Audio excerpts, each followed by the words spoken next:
A year ago today, Kenya was in jubilation celebrating the promulgation of a constitution they had sought for more than 2 decades. Today, there was no fanfare organized celebration to mark the first anniversary since the fate. The nation probably more caught up in the concerns of the implementation of the new law and the delivery of the grand promise of a new Kenya. Parliament barely beat the deadline for the enactment of the 24 crucial implementation bills after sitting till late last night.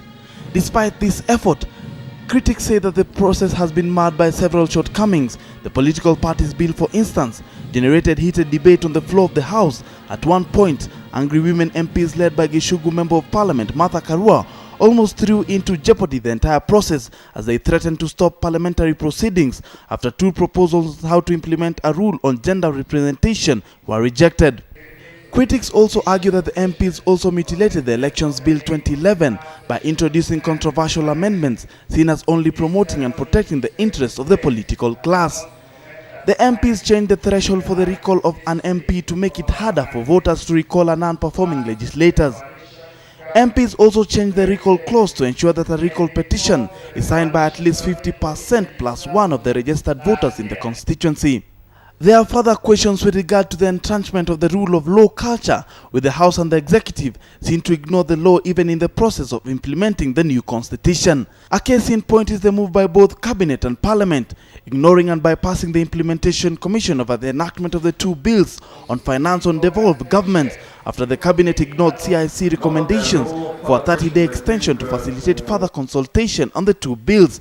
The House went ahead to ignore a court order barring further debate on the bills, going ahead to hurriedly pass them in a move that CIC views as a display of impunity.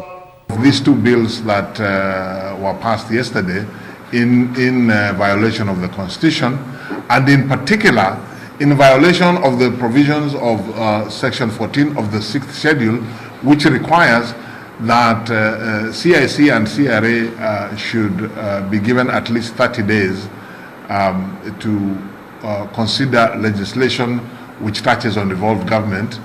There are also concerns that both the Executive and Parliament have displayed reluctance, even impunity, in implementing the constitutional requirements with regards to payment of taxes.